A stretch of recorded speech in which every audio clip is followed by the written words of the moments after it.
নবম শ্রেণীর সকল ছাত্রছাত্রীদের সারথি এক্সক্লুসিভ চ্যানেলে তোমাদের সবাইকে স্বাগত। আজকে আলোচনা করব তোমাদের ইংরেজি বইয়ের প্রথম গল্প টেলস অফ ভোলা গ্র্যান্ডপা, যেটি লিখেছেন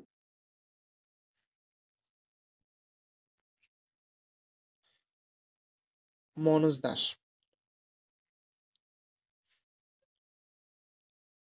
the author and the text, অর্থাৎ লেখক ও পাঠ্য, লেখকের সম্পর্কে এখানে দেওয়া রয়েছে। এখন এখানে Manoj Das 1934 is an Indian awarded winning bilingual writer who writes in Oriya and English. Manoj Das 1934 সালে জন্মগ্রহণ করেন, একজন ভারতীয় পুরস্কার প্রাপ্ত দ্বিভাষিক লেখক, যিনি ওড়িয়া ও ইংরেজি ভাষায় লেখেন। who writes in Oriya and English, অর্থাৎ ইংরেজি ভাষা এবং ওড়িয়া ভাষায় লিখেন। He has written many novels, short stories, poems, travels, and ri- uh, ri- articles on history and culture.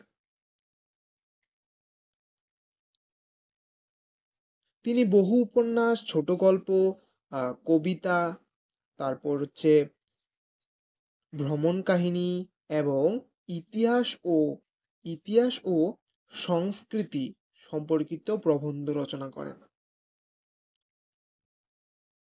This text is an edited version of Dash's short story which narrates Bhola Grandpa's hilarious adventures in her through the eyes of a young man who had known him closely.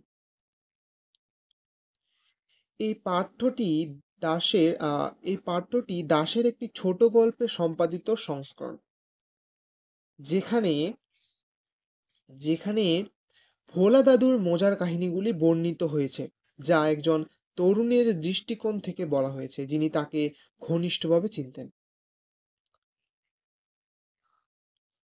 The simplicity and forgetfulness of Bhola Grandpa provides an element of humor on which the story hangs.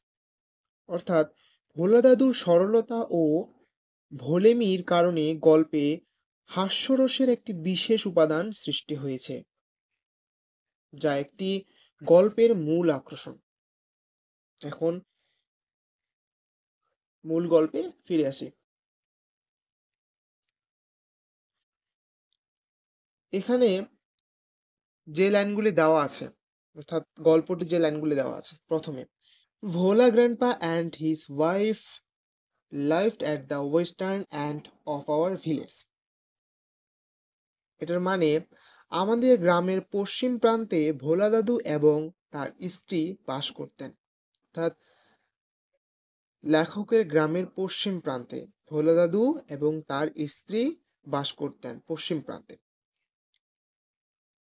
A large vocal tree overshadowed their heart. একটি একটি মস্ত বকুল, বড় একটা বকুল গাছ, সেই গাছের মানে গাছের ছায়াটি তাদের কুঁড়ে ঘরটিকে মানে ছায়া করে রাখতো, তাদের কুঁড়ে ঘরটিকে সেই বকুল গাছ ছায়া করে রাখতো। In the vocal tree lived a small troop of monkeys. অর্থাৎ সেই বকুল গাছটিতে বাস করত একটি ছোট বানরের দল, a small troop of monkeys. Vola grandpa and his wife did not mind it. ভোলা দাদু এবং তার স্ত্রী এতে কিছু মনে করতেন না। তারপরের লাইন, ওয়ান মুনলাইট নাইট, একটি জ্যোৎস্না রাতে, we were returning from a festival, আমরা একটা উৎসব থেকে ফিরছিলাম। The road was long and foggy, রাস্তাটি ছিল দীর্ঘ এবং কুয়াশাচ্ছন্ন।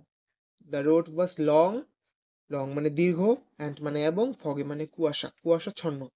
I was riding on the village chowkidar soldiers, আমি গ্রামে চৌকিদারের কাঁধে চেপে বসেছিলাম। সাডেনলি হঠাৎ করে Bhola grandpa let out a loud wail. এটার মানে হঠাৎ করে ভোলা দাদু জোরে আর্তনাদ করে উঠলেন, মানে চিৎকার করে উঠলেন। Everyone in our party was surprised. আমাদের দলের প্রত্যেকেই হতচকিত হয়ে গেল, মানে চমকে গেল। সারপ্রাইজড মানে চমকে যাওয়া হঠাৎ করে। উই হ্যাল্টেড, না উই হল্টেড। এটার মানে আমরা থমকে দাঁড়িয়ে গেলাম। আমরা থমকে দাঁড়িয়ে গেলাম। হল্টেড মানে থমকে দাঁড়ানো। Inquiry revealed that Bhola Grandpa had taken his grandson to the festival. খোঁজ নিয়ে জানা গেল যে ভোলা দাদু তার নাতিকে সেই উৎসবে নিয়ে গিয়েছিলেন। He had tightly held on to the two fingers of the boy. তিনি শক্ত করে ছেলেটির দুটি আঙ্গুল ধরেছিলেন। He did not realize when those fingers slipped out. তিনি বুঝতে পারেননি কখন সেই আঙ্গুলগুলি সরে গেছে। Bhola grandpa was continuing as before. Bhola দাদু আগের মতোই হেঁটে চলেছিলেন। দেন তারপরে someone asked Bhola grandpa what he was gripping. তখন কেউ একজন ভোলা দাদুকে জিজ্ঞেস করেন যে তিনি কি ধরে আছে বা কি ধরে আছেন। Then someone asked Bhola grandpa what he was gripping. He remembered his grandson and let out a loud wail. Bhola দাদুর তার নাতির কথা হঠাৎ করে মনে পড়ে গেল এবং তিনি জোরে আর্তনাদ করে উঠলেন, মানে চিৎকার করে উঠলেন। My father chose two sharp white men from our party to go back with Bhola Grandpa to the festival.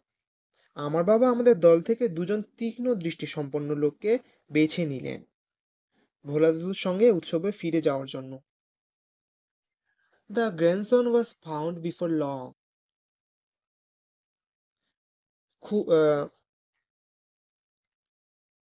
খুব তাড়াতাড়ি নাতিকে খুঁজে পাওয়া গেল। He had taken a cozy shelter under a cow's belly. সে একটি গরুর পেটের নিচে আরামদায়ক আশ্রয় বেছে নিয়েছিল। I remembered another funny incident about Bhola Grandpa related by my father. ভোলা দাদুর আরেকটি মজার ঘটনা আমার মনে পড়ে গেল। সেটি ছিল আমার বাবার সঙ্গে যুক্ত। It had been a rainy afternoon. সেটি ছিল একটি বর্ষার বিকেল, অর্থাৎ বর্ষার বিকেলবেলা। ভোলা দাদু wild with excitement. ভোলা দাদু উত্তেজনায় ভরপুর হয়ে told my father, আমার বাবাকে বলল, and his এবং তার ফ্রেন্ড অর্থাৎ his friends that he had seen a gang of pirates. Gang of pirates মানে একটা জলদস্যু। অর্থাৎ আমার বাবা ও বাবার বন্ধুদের বললেন যে তিনি একদল জলদস্যুকে দেখেছেন। They were burying a large box under one of the sand dunes on the seashores by our village. তিনি একদল জলদস্যুকে দেখেছেন আমাদের গ্রামের পাশের সমুদ্র তীরে। তারা একটি বালির স্তূপের নিচে একটি বড় বাক্স পুঁতেছিলেন। এই যে burying a large box under one of the sand dunes on the seashores by our village. At once father and his friends start looking for the hidden treasure. সঙ্গে সঙ্গে আমার বাবা ও বাবার বন্ধুরা সেই গুপ্তধনের খোঁজ করতে লাগলেন।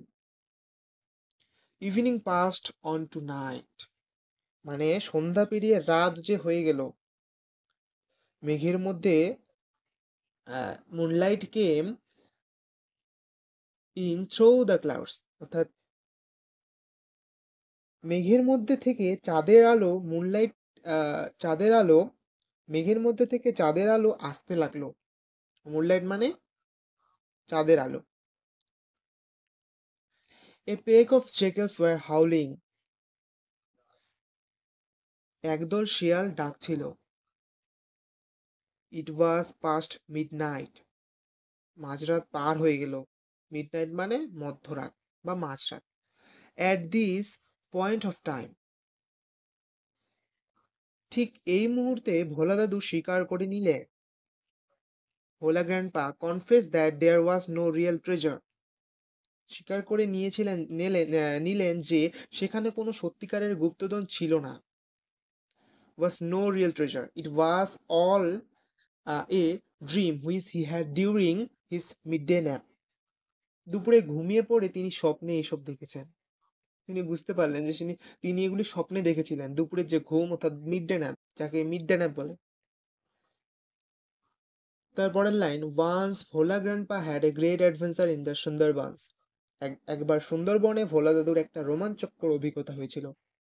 In those days royal Bengal tigers freely roamed the dense jungles of the Sundarbans. সেই সময়কার দিনে সুন্দরবনের গভীর জঙ্গলে রয়্যাল বেঙ্গল টাইগাররা মুক্তভাবে ঘুরে বেড়াতো, অর্থাৎ স্বাধীনভাবে ঘুরে বেড়াতো। People took care to move about only in groups, particularly after sundown. মানুষজন সাবধান হয়ে দলবদ্ধভাবে সেই এলাকায় ঘুরতো, বিশেষত সূর্যাস্তের পর। পার্টিকুলারলি আফটার সানডাউন, সূর্যাস্তের পর। সানডাউন মানে সূর্যাস্তের পর। One evening, Bhola Grandpa was returning from the weekly market. একদিন সন্ধ্যাবেলায় ভোলা দাদু সাপ্তাহিক বাজার থেকে ফিরছিলেন। রিটার্নিং মানে ফেরা। Suddenly, at a distance of about 5 years behind him, হঠাৎ তার পিছন থেকে প্রায় 5 গজ দূরে তিনি রয়্যাল বেঙ্গল টাইগারের গর্জন শুনতে পেলেন।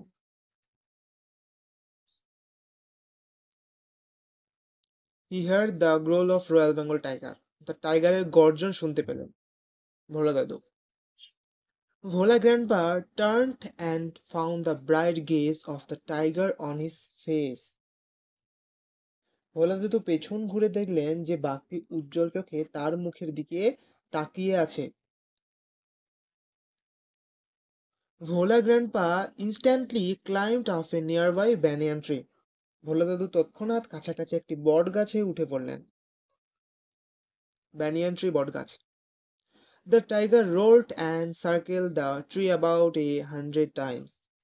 এটার মানে বাঘটি গর্জন করতে থাকলো এবং বটগাছটির চারপাশে প্রায় 100 বারের মতো প্রদক্ষিণ করলো।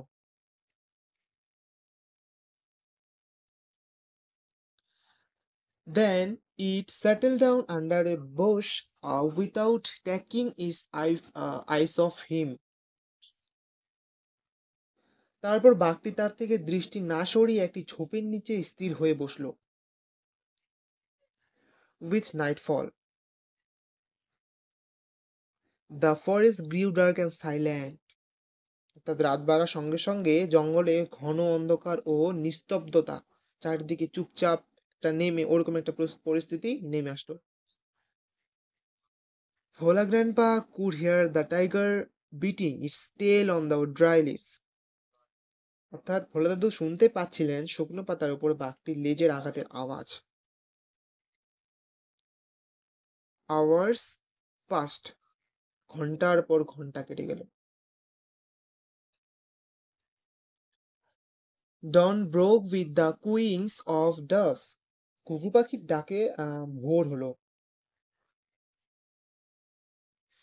ভোলা গ্র্যান্ডপা কেম ডাউন। ভোলা দাদু নিচে নেমে এলেন, মানে বট গাছ থেকে নিচে নেমে এলেন। There was a group of men on a mountain little away. কিছু দূরে একটা ঢিপির ওপর একদল মানুষ ছিল। Vola Grandpa climbed the mount and requested the first man he saw for some water to drink.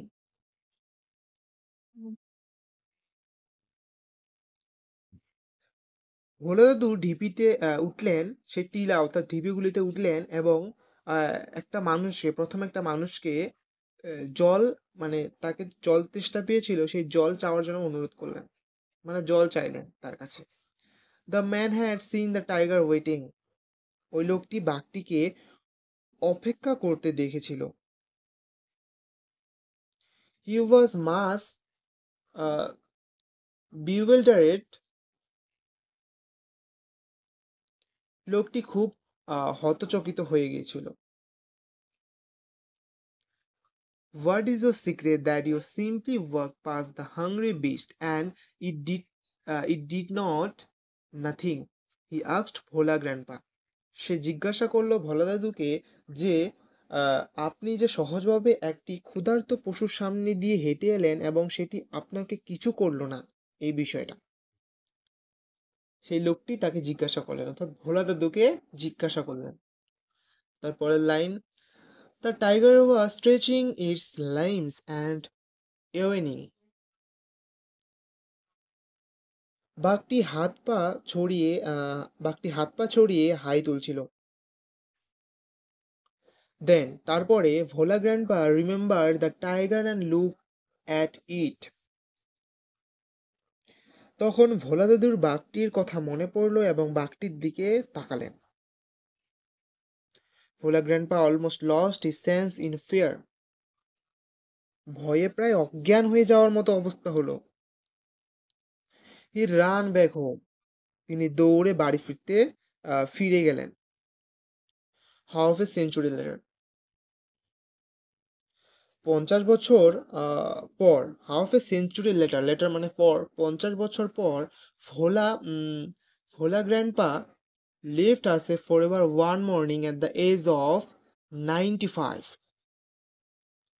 95 বছর বয়সে এক সকালবেলা ভোলা দাদু চিরদিনের জন্য আমাদের ছেড়ে চলে গেলেন। হিজ 80-year-old ওয়াইফ, অর্থাৎ তার 80 বছরের যে ওয়াইফ, মানে বৃদ্ধা ওয়াইফ, ল্যামেন্টেড মাস, তিনি খুবই দুঃখ প্রকাশ করেছিলেন, মানে দুঃখ করেছিলেন। She said with a sigh, the old man must have forgotten to breathe. একটি দীর্ঘশ্বাস ছেড়ে তিনি বললেন যে বুড়ো লোকটা নিশ্চয়ই শ্বাস নিতেই ভুলে গেছিলেন। ভিডিওটি শুরু থেকে শেষ পর্যন্ত দেখে যদি ভিডিওটি ভালো লেগে থাকে তাহলে অবশ্যই ভিডিওটিতে লাইক এবং কমেন্ট করতে একদমই ভুলবে না, এবং পরবর্তী অন্য আরও গুরুত্বপূর্ণ ভিডিও পেতে চ্যানেলটিকে সাবস্ক্রাইব করতে একদমই ভুলবে না।